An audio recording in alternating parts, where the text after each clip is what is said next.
이번 주에 정말 많은 생각을 하게 만든 책이 하나 있었습니다. 한병철의 고통 없는 사회라고 하는 책이었는데요.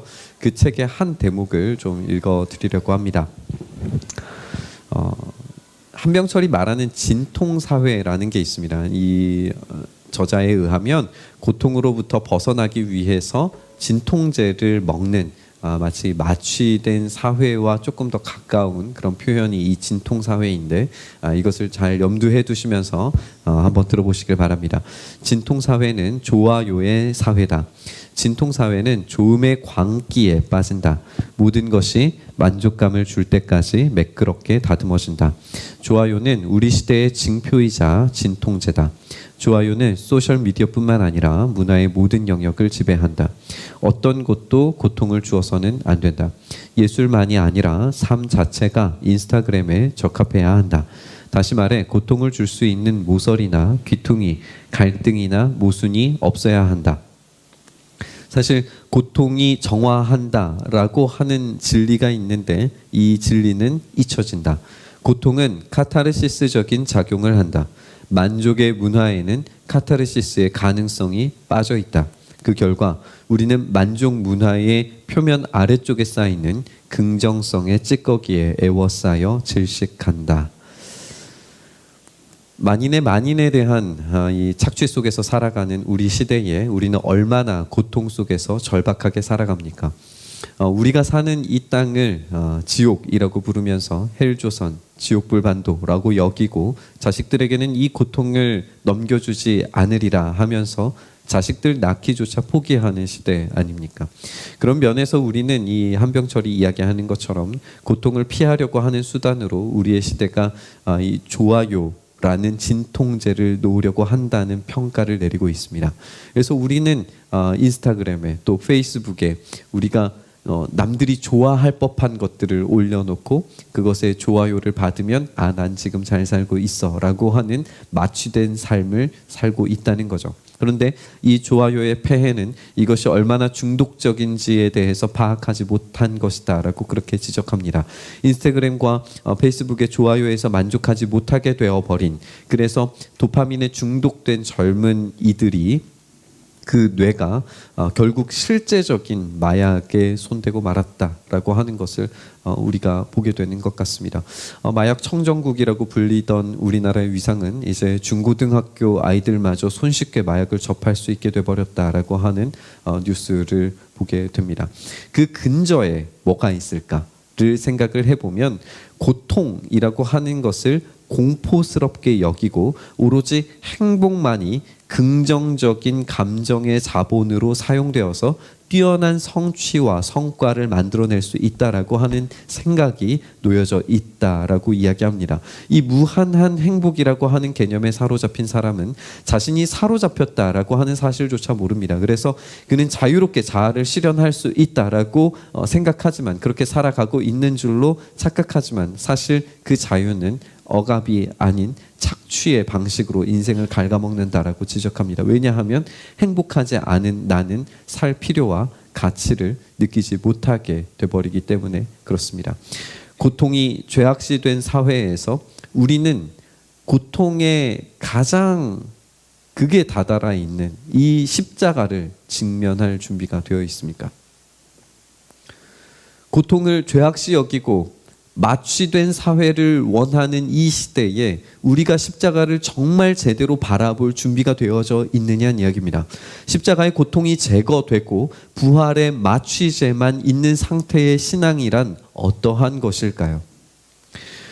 예수님께서 부활하셨습니다. 여자들은 그 사실을 똑똑히 목격했고 무서움과 큰 기쁨이 엇갈리면서 예수님의 명령을 제자들에게 전달합니다. 놀라지 마세요. 예수님 부활하셨어요. 제가 진짜 그걸 봤어요.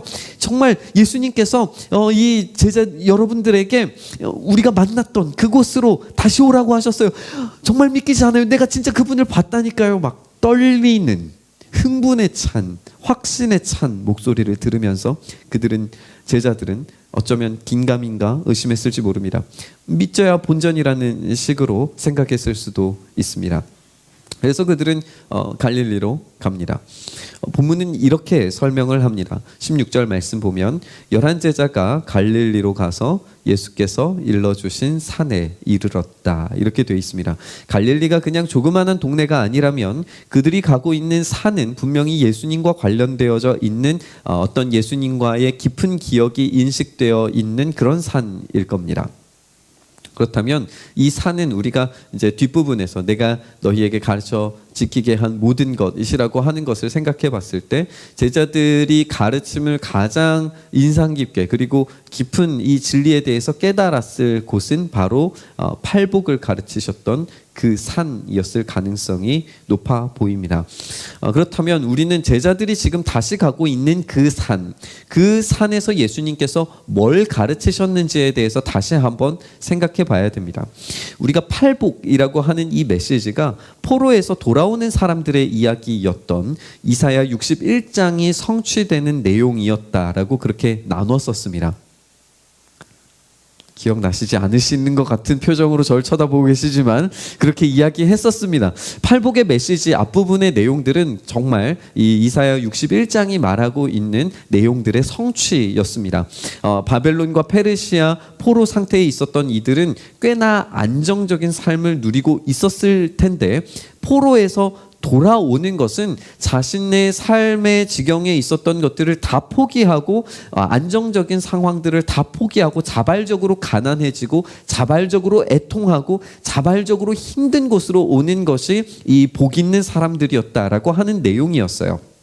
포로에서 돌아오는 자들은 안정적인 상태를 버리는 자들입니다. 하나님의 약속을 붙들고 더 험악한 인생을 자발적으로 선택하는 자들입니다. 자발적으로 가난하고 영적으로 간절히 하나님을 의지할 수밖에 없는 상황을 만들어내는 자들이 복 있는 자들입니다. 그렇게 자발적으로 가난을 선택한 자들에게 하나님의 약속만을 믿고 전적인 따르기를 실현해낸 제자만이 복을 누릴 자격이 있다라고 그렇게 말씀하셨습니다. 그들은 가난하고 슬퍼하는 자들입니다. 폐허가 된 곳, 완전히 무너진 곳, 버려진 곳을 수축하는 일은 대단히 인내가 필요한 일이었을 겁니다. 예수님은 바로 그런 자들에게 복이 있다라고 말씀하셨었습니다. 그런데 제자들이 지금 예수님을 버리고 예수님을 배신하고 완전히 무너져 버린 어떤 이 삶에서 돌이켜서 지금 그 산으로, 그 가르침이 있었던 산으로 되돌아가고 있는 겁니다. 예수님께서 복 있다라고 선언하셨던 그 산으로 돌아갑니다. 그들은 마치 포로된 자들이 그 험악한 인생을 다시금 선택하기 위해서 이스라엘로 돌아왔던 것처럼 제자들은 제자의 삶을 선택하기 위해서 돌아와야 했습니다. 그런데 이들의 상태를 설명하는 17절 말씀은 이렇게 되어져 있습니다. 우리 17절 말씀 한번 같이 읽어볼까요? 시작.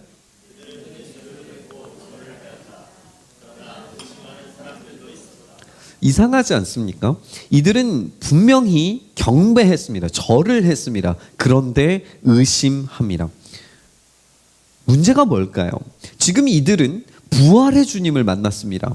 예수님이 다시 살아나신 그 놀라운 장면을 지금 목격하고 있습니다. 여러분, 그런 사람들 많이 만나잖아요. 만약에 나에게 하나님을 진짜 보여주면, 그 부활의 예수님을 직접 나에게 만나게 해주면 내가 예수 믿겠다라고 이야기하는 사람들 종종 보지 않습니까? 그런데 이들은 지금 제자였단 말이죠. 제자였단 말이에요.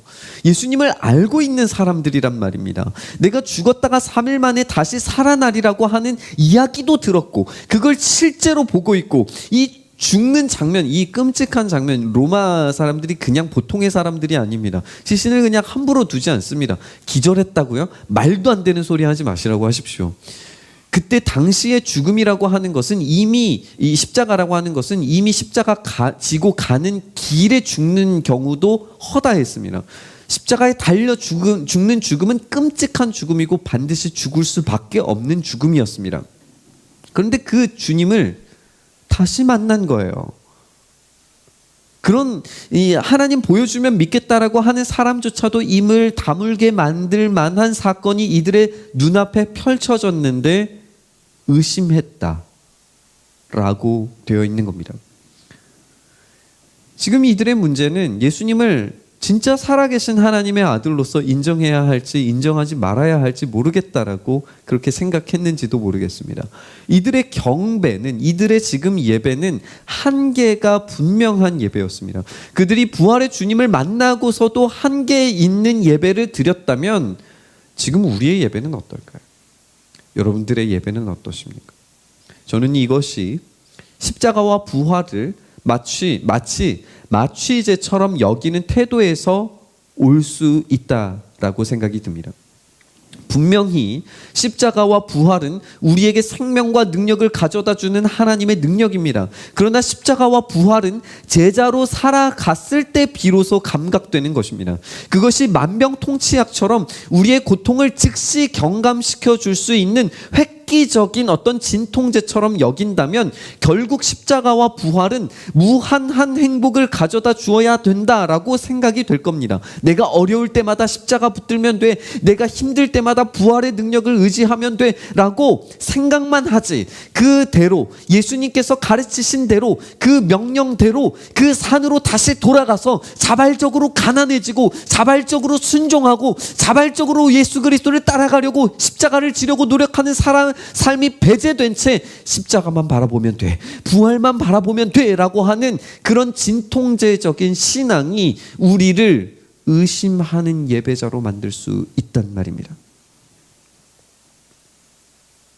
십자가와 부활이 무한한 행복과 천국을 반드시 가져다 줄 그 무언가로 생각한다면, 그러면 우리는 변화되지 않는 삶인데도 불구하고 내가 성화되고 있어 라고 생각한 채 착각하면서 우리의 인생이 갉아 먹어질 수 있습니다. 결국 복음으로 행복하지 않은 나는 구원받은 자인가? 복음이 실제인가? 내가 제자인가? 의심할 수밖에 없습니다. 이것은 부활을 목격했음에도 불구하고 의심하는 자들과 마찬가지의 비극입니다. 십자가와 부활은 결코 진통제가 되어서는 안 됩니다. 진통제가 된 복음은 우리를 경배하면서도 의심하는 자로 남게 만듭니다. 이들은 아직 준비되지 않은 자들이에요. 그런데 그들을 향해서 우리 주님이 선언하시는 선포와 명령의 내용을 우리가 다시 한번 생각해 봤으면 좋겠습니다. 아까도 계속해서 우리가 강조하는 것처럼 이곳은 산입니다. 산. 아직 어리둥절한 제자들, 그런 그들에게 예수님께서 말씀하십니다. 우리 19절 20절 말씀 다시 한번 좀 띄워주셔서 한번 읽어볼 수 있을까요? 19절 20절 말씀 다시 한번 띄워서 읽도록 하겠습니다. 같이 한번 다시 읽어보도록 하겠습니다. 마태복음 28장 19절 20절 말씀 위로 쭉 올려서 한번 띄워주십시오. 네, 같이 읽어보겠습니다. 시작. 아버지와 아들과 성령의 이름으로 세례를 주고 내가 너희에게 명령한 모든 것을 그들에게 가르쳐 지키게 하여라. 보아라, 내가 세상 끝날까지 항상 너희와 함께 있을 것이다. 아멘. 예수님께서 말씀하십니다. 나는 하늘과 땅의 모든 권세를 받았다. 그러면 우리는 생각해야죠. 아니, 그러면 주님께서 직접 다스리시면 될 것 아닙니까? 그런데 그 권세를 누구에게 지금 이양하고 계십니까? 제자들에게 주고 계세요. 그러면서 뭐라고 말씀하세요? 모든 민족으로 모든 것을 가르쳐 지키게 해라.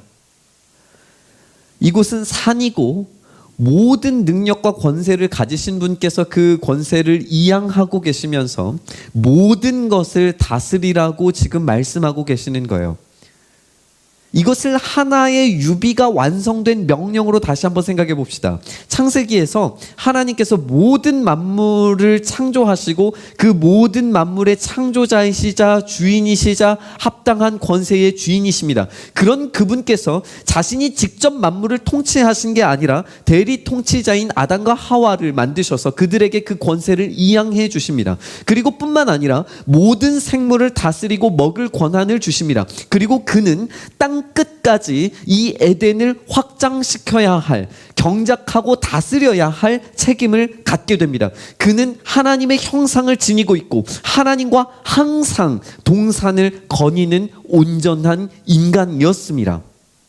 그렇다면 오늘 이 본문에서 예수님께서 제자들을 향하여서 이 명령을 내리시는 것은, 이 명령은 에덴 동산에서 창조된 인간에게 명령하셨던 그 명령이 새롭게 갱신된 명령이라는 사실을 우리가 알게 됩니다.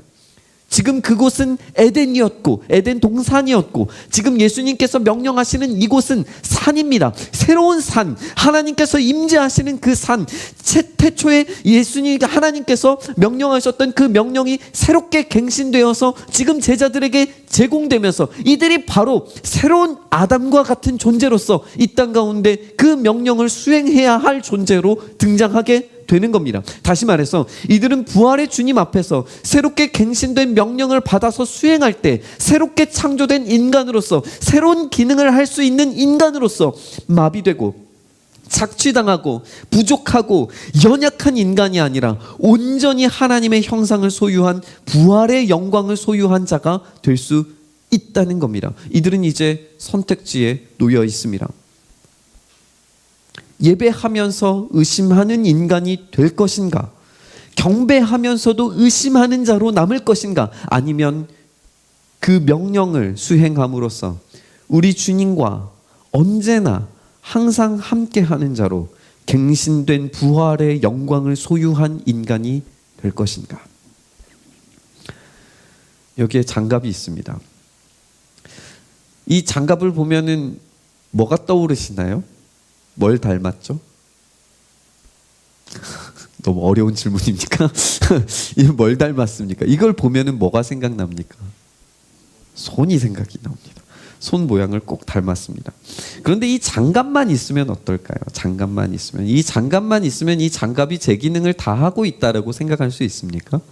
이 장갑은 손을 보호하는 것이지, 이 장갑 하나만 있으면, 제가 일하다가 쓰는 장갑을 그대로 가지고 와서 되게 더럽죠. 여기 페인트 칠하면서 막 뭐 하면서 일하던 장갑이라 굉장히 지저분하고 더럽습니다. 이 장갑 하나만 이렇게 있으면은 누가 이거 그냥 버려도 아무 말 하지 않을 거예요. 뭐 비싼 장갑도 아닐 뿐더러. 이 장갑만 있으면 아무것도 아닙니다.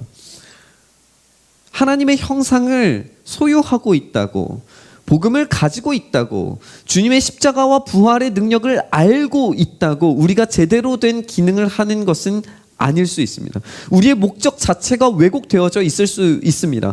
이렇게 우리가 복음을 알고만 있다고, 부활의 주님을 알고만 있다라고 생각하면 아무런 힘도 없고 구겨지고 아무런 작업도 할 수 없는 더러워진 그 상태 그 자체로, 이런 상태로는 도무지 이것을 좋은 장갑이라고 말할 수 없을 겁니다. 그저 좋은 만족감에 취한 값싼 복음, 진통제 수준의 어떤 복음을 가진 우리의 모습과 이 장갑은 별반 다르지 않습니다. 그런데 이 장갑이 정말 제 기능을 하기 위해서는, 절 보십시오. 이 장갑에 손이 들어오면 됩니다. 이 손이 들어온 순간, 손이 의도한 대로, 손이 가는 방향대로 장갑은 끌려갑니다. 그러나 장갑은 그로써, 끌려가는 그 자체로서 자신의 목적을 수행하게 되고 힘이 있고 구겨지지 않고 그 손에 꼭 맞고 우리 주님께서 하시는 목적에 맞는 가장 적합한 일들을 하게 될 겁니다. 사랑하는 여러분, 우리가 마비된 복음, 값싼 복음, 진통제 수준의 복음에 취해 있는 상태라면, 그래서 경배하면서도 의심하는 자리에 여전히 놓여져 있다면, 장갑인 여러분들의 삶에 부활의 주님께서, 부활의 주님이 주님 명령하신 그 새롭게 갱신된 명령이 여러분들 속에 들어가시기를 주님의 이름으로 축원합니다. 우리는 장갑입니다. 이 장갑 안에 우리 부활의 주님이 들어오셨을 때, 주님의 명령이 우리의 삶에 들어오셨을 때, 우리는 비로소 정말 더럽고 정말 아무 쓸모없는, 버려져도 아무 말 할 수 없는 인생이라도 우리 부활의 주님의 능력이 들어온다면, 우리 부활의 주님이 우리를 가치 있게 쓰시고 우리 부활의 주님이 우리를 그렇게 인도하시고 이끌어 가실 거라는 이야기입니다. 부활의 주님이 여러분들을 움직이게 하시기를 주님의 이름으로 소망합니다. 그 명령이 여러분들을 붙드시길 소망합니다.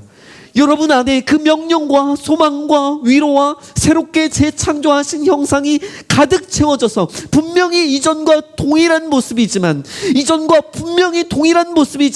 우리 주님의 손이, 우리 주님이, 부활의 주님이 들어가셔서 전혀 다른 모습과 전혀 다른 기능으로 새로워지시길, 그 부활을 이 땅 가운데에서 다시 살아나시길 우리 주님의 이름으로 축원합니다. 우리는 장갑입니다. 장갑일 뿐입니다.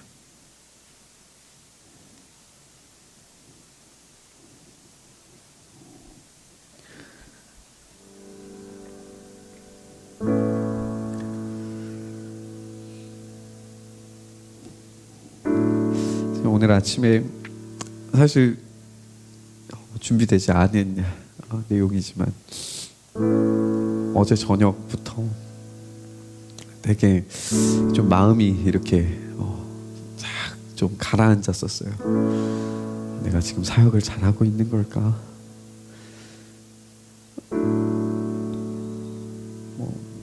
이번 고난 주간은 너무너무 바빴습니다. 죄송해요. 이게 자랑의 이야기도 아니고 뭐도 아니고 아무것도 아닌 이야기입니다. 그냥 제가 지쳤다는 이야기입니다. 너무 많은 일들을 막 하다가 지쳐버렸습니다.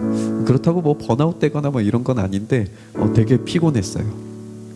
그런데 뭔가 눈에 보이는 게 없는 겁니다. 그래서 어제 저녁에 되게 지친 마음으로 내가 지금 뭐 하고 있나 하는 마음으로 잠이 들고 오늘 아침에 일부 예배 드리는데 하나님이 딱 그 마음 주시는 거예요. 너 장갑이잖아. 내가 더러운 곳 만지려고 할 때 네가 먼저 가서 만져지는 거잖아. 너 장갑이잖아. 네가 뭘 하려고 하는 거 아니잖아. 너 장갑이잖아. 여러분들도 마찬가지리라 생각이 듭니다. 우리는 장갑입니다. 우리 힘으로는 아무것도 아닙니다. 우리는 아무것도 아닙니다. 그러나 부활의 주님이 그 명령으로 새롭게 우리를 갱신하시기 위해서 주신 명령이 우리 안에 들어왔을 때에야 비로소 우리는 기능할 수 있습니다. 그렇게 고백하셨으면 좋겠습니다. 우리 주님 앞에 그렇게 고백하십시오. 우리는 아무것도 아닙니다. 우리는 장갑입니다. 그러나 주님 우리 안에